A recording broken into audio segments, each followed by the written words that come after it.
You're watching 11 Alive Morning News. 11 minutes of nonstop news starts now. Kicking off your 11 minutes of nonstop news, checking out your weather and traffic. Chesley, we are hearing the word rain for the first time in a very long time. Absolutely, but it's a welcome thing. You're looking at light rain for the most part over the area right now. Has been some few scattered showers around.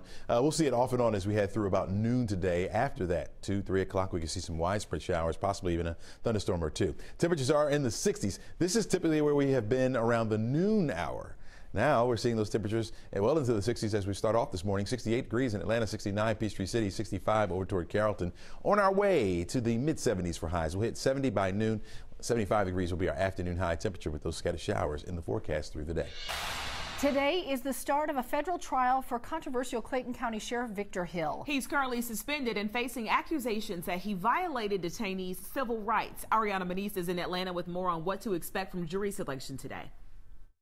Jury selection will get underway at the federal courthouse for the trial of suspended Clayton County Sheriff Victor Hill. He was first indicted on federal charges in April of 2021 and shortly after suspended as sheriff by Governor Bryan.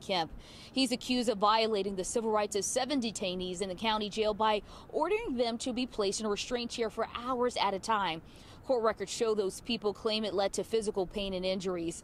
Hill is well known in Clayton County, was voted in office 4 times, but this time, as he stands trial, his fate will not only be in the hands of those put him in power, but potential jurors are being called from across the northern district of Georgia.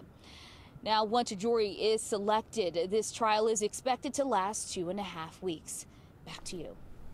Sticking with your 11 minutes of nonstop news, here's what's happening now. The 2 teenagers accused of killing a high school football player are scheduled to be in court for the first time this morning. Chandler, Richardson, and Kamari, Bryan were brought back to Gwinnett County yesterday. Police arrested them over the South Carolina state line. The 2 accused of killing 18-year-old Elijah DeWitt outside the Dave & Buster's at Sugarloaf Mills Mall.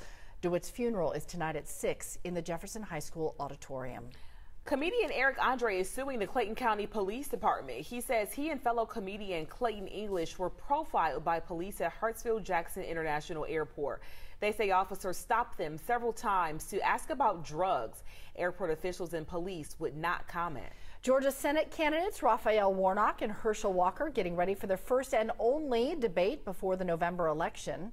High inflation, crime, wide open border. I'm a man of faith. I have a profound reverence for life. I have a deep respect for choice. Walker got support from Republican Senator Rick Scott at an event on Tuesday while many Atlanta city leaders were out supporting Senator Warnock.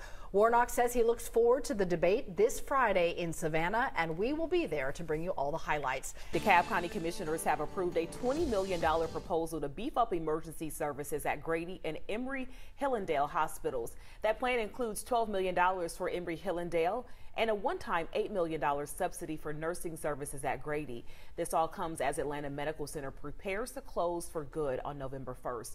The hospital already started diverting emergency patients. Continuing your 11 minutes of nonstop news, the Braves looking to make a comeback today in their second game against the Phillies in the NLDS. Jerry Carnes is live at Truist Park. So, Jerry, talk about how the city's feeling as the Braves try to defend their World Series title. Despite yesterday's loss here at Truist Park, the Atlanta Braves have enjoyed years of winning, including last year's World Championship. There is research that suggests winning like that can lift the spirits of an entire city. Sports psychologists call it basking in reflected glory. The success of a sports team can invigorate not only devoted fans, but everyone on a college campus or in the team's hometown. Research shows when a team wins a championship, it can boost the self-image of the people surrounding that team. The Braves' loss yesterday was a blow, but they have a chance to take the field again. A victory would lift the spirits of this city once again.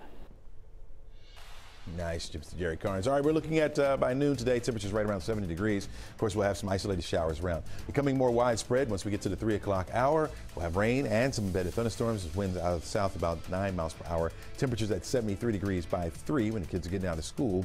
We'll heat up to about 75, and then by 6 o'clock down to 71 degrees. Looking for those scattered showers and thunderstorms to start to slide a little bit further over toward the east. Going to catch a brief break, and then more will come back through the overnight going into Thursday morning.